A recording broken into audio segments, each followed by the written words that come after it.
नहीं बिजली, पता नहीं तुम्हारे क्या है। मुझे लगता है अब मैं कोई नया बैच शुरू करूंगा, उसमें पहले मैं लिखवाऊंगा कुछ इंस्ट्रक्शंस। हमेशा नया टॉपिक नए पेज से ही शुरू करें।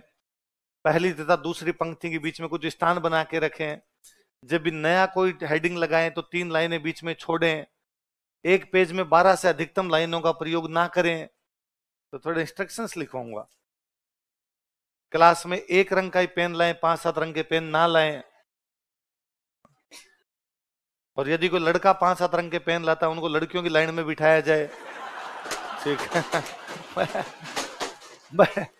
लड़कियों वाला मेरे समझ में आता है कि भाई इनको है, ऐसी आदत है।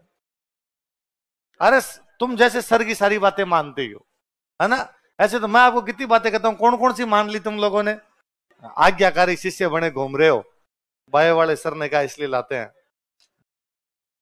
मैं मेरे तो यार कोचिंग में याद है, एक रजिस्टर लेके आता था, एक। ये भी पेन भी कभी पड़ोसी से ले लिया करता, कभी नहीं होता था, अपने लोड ही नहीं लिया कर। एक रजिस्टर, सब्जेक्ट 2 लिखने एक रजिस्टर में, आगे इधर दूसरा इधर दूसरा। एक पीछे शुरू कर लेते, एक आगे शुरू कर लेते।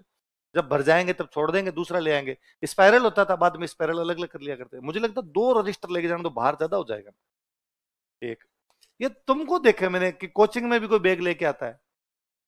मैं तो 9th क्लास में बैग ले जाने बंद कर दिए थे। मुझे लगता था मैं 9th में हूं और बैग लेके थोड़ी जाऊंगा, ये तो 3rd 4th के बच्चे करते हैं।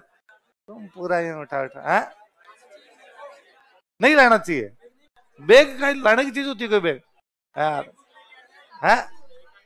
हाँ, एक रजिस्टर लिया हुआ, उसी के 3 खाने बनाए हुए। इधर राजस्थान लिखनी, एक तरफ इकोनॉमी लिखनी, एक में एंशियंट लिखनी, जिंदाबाद वापस। हाँ हाँ, एक पेन। और तुम नहीं लाओ तो लड़कियां तो 5-7 लाती है। पड़ोस में पड़ा, उसका उठा लो, लिख लोगे। बहन लिखने तो दे, लिखने में क्या जाता है। ठीक है। अच्छा, ये वो और तुम्हारे में से वो मेरे को ज्यादा क्यूट लगते हैं, जिनकी गलती हो जाती है तो व्हाइटनर और फेरते हैं। अरे तार सदके जावा तेरे पे मैं। तुम व्हाइटनर और लाते सच में। हे भगवान, हो गई, कर दिया, काट दिया। क्या मतलब, तुम बात ऐसे करते हो, काटा पीटी नहीं होनी चाहिए मेरी नोट्स में।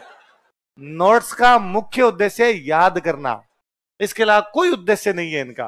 पर वो तुमसे होता नहीं। पर तुम नोट्स इतने प्यारे प्यारे सुंदर सुंदर बनाते हो ताकि अगली पीढ़ी के भी काम आ सके, है ना। तुम ये चाहते हो कि तुम्हारे पोते पड़पोते कहे कि दादा ने क्या काम किया था। एक बार कोचिंग की, पर इतने अभूतपूर्व नोट्स बनाए कि पिछली 3 पीढ़ियों से हमें उन्हीं ताड़ पत्रों पे लिखे हुए नोट्स का उस पांडुलिपि का प्रयोग कर रहे हैं हम। राजस्थान के। हाँ हाँ, ये होना चाहिए ना। मैं 8वीं तक मुझे याद है, थोड़ा थोड़ा बैग लेके गया हूँ कभी। 9-10 2 साल तो एकदम ही नहीं लेके गए। भले एक रजिस्टर नहीं भाई, 9-10 में तो ज्यादा बुक्स लेके जानी पड़ती। भले 7 बुक लेके जानी पड़ती है, 7 रजिस्टर तो भी हाथ में लेके जाते। हमें मतलब ईगो हर्ट होता था बैग लेके जाना। अरे तो अब हम बड़े हो गए हैं, बैग लेके नहीं जाएंगे।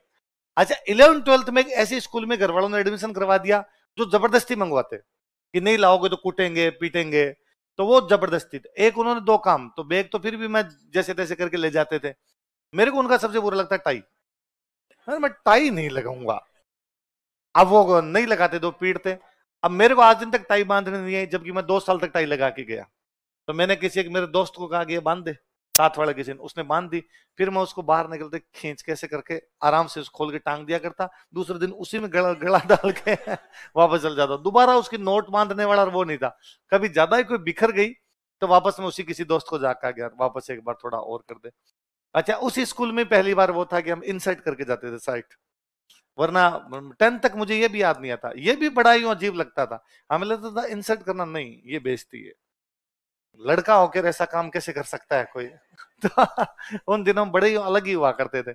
ये बटन बंद नहीं करने, ये बटन बटन बंद नहीं करने तो नहीं करने। हमें 9th 10th में तो मेरे एक दोस्त था हरियाणा का, अनिल चौधरी। तो स्कूल वाले कहते भाई बटन बंद करने, कई कई टीचर होते। तो उसने हमारे एक नया तरीका सुझाया। उसने कहा यार अपने ऊपर करते ना, फोल्ड करते हैं तो दिखता है, तो क्या किया जाए। तो उसने कहा अंदर की तरफ फोल्ड कर ले, तो दिखेगा नहीं जल्दी से। तो शर्ट को अंदर, ये है, इसको अंदर की तरफ इधर फोल्ड कर लिया। भले होता तो एक ही फोल्ड था। अब ये दिखता ही नहीं, अभी हो जाता। तो अब ये अब पता ही नहीं चलता जल्दी से वो बटन बंद है कि नहीं है, पर बटन नहीं लगाना। बटन लगाना बहुत बुरी सी बात है। ऊपर वाला बटन अधिकतर मामलों में बंद नहीं करना। फिर कभी कभार कोई कूटते भाई, नहीं तो ये बटन भी नहीं तो तुम, तो चलो ये तो नहीं है, तुमसे क्या पता कि तुम्हें लगता है कि नहीं सर आपने यूं लीचड़ों की जिंदगी जी होगी, है ना, हम सभ्य लोग हैं, हम सभ्य तरीके से रहेंगे। पर फिर भी बीइंग ए पुरुष, एक से अधिक रजिस्टर हाथ में लेके आना, बैग लाना, एक से अधिक पेन का इस्तेमाल करना, व्हाइटनर का प्रयोग करना, इसका मतलब महिलाओं के गुण व्याप्त होते जा रहे हैं। तो भाई साहब इन चीजों का ध्यान रखना है। कोचिंग की पहचान लड़कियां खूब बना देगी। अगर आप बैग का मतलब कोचिंग की पहचान है, ये जिम्मेदारी हम महिलाओं को देते हैं कि कोचिंग की पहचान को आगे बढ़ाएं। तुम वो छतरी ले आया करो अपने। है पहचान उससे हो जाएगी अपने। चलो है, टी शर्ट, टी शर्ट पहन लिया करो। टी शर्ट देखो, स्टूडेंट लाइफ के अंदर मुझे एक सबसे अच्छा ये लगता है, यदि यूनिफॉर्म होती है तो उसका एक फायदा है कि सबके एक जैसे हो जाते हैं, तो अपने तुलना ही नहीं कर पाते किसके अच्छे किसके बुरे, सबके एक जैसे। फिर स्टूडेंट लाइफ में ज्यादा झमेला नहीं होता, सुबह सुबह क्या पहन के जाना है, टी शर्ट है डाल के जानी है यार, सीधी सीधी सी है। तो ये तो थोड़ा ठीक रहता है, समानता का बर्ताव दिखाता है एकदम। तो टी शर्ट पहन लिया करो तुम। बाकी तुम बैग, अच्छा कई बार तो स्टूडेंट जाता है और सर मेरे तो बैग फट गया, मुझे नया बैग और दीजिए, ऐसे इस प्रकार की बातें और करते हो तो अच्छे लगते हो तुम ऐसे करते हो मुझे तो। है नई पीढ़ी ठीक खराब हुई है अब की। हाँ, क्या थी है, बैग क्या हुआ फट गया, वो फाउंडेशन वालों को देते हैं, वो फीस ज्यादा देते हैं, अरे। चलो, डांस दो प्रकार के होते हैं, एक तो होते हैं रीजनल, मतलब किसी क्षेत्र विशेष के, एक होते हैं ट्राइबल, जनजातीय। आप यदि पुराने क्वेश्चन देखोगे ना जाके आज डांस के, तो मान लो 100 सवाल पूछे मैं, तो 100 में से 85 बार यही सवाल है कि उन्होंने डांस दिया और उन्होंने पूछा कौन से इलाके का है, या उन्होंने डांस दिया और पूछा कौन सी जनजाति का है, या उन्होंने जनजाति दिया और पूछा इसका डांस कौन सा है, या उन्होंने एरिया दिया और पूछ लिया है इस एरिया का डांस कौन सा है। जैसे मुझे याद है 2008 में ईओआरओ का पेपर था, उसमें एक क्वेश्चन पूछ रखा है शेखावाटी क्षेत्र के नृत्य का नाम बताइए, गिंदड़। 10 सवाल छोड़ के पूछा है गिंदड़ कहाँ का नृत्य है, शेखावाटी। तो मतलब उसके अलावा इसके आसपास ही घूमता है। आजकल पूछते हैं थोड़े अच्छे क्वेश्चन भी पूछते हैं, पर फिर भी थोड़ी बहुत ही चीजें अंदर की होती है, बाकी ज्यादातर कॉमन चीजें ये होती है। तो हम भी इनको दो रूप में बांट के पढ़ेंगे, एक तो रीजनल और एक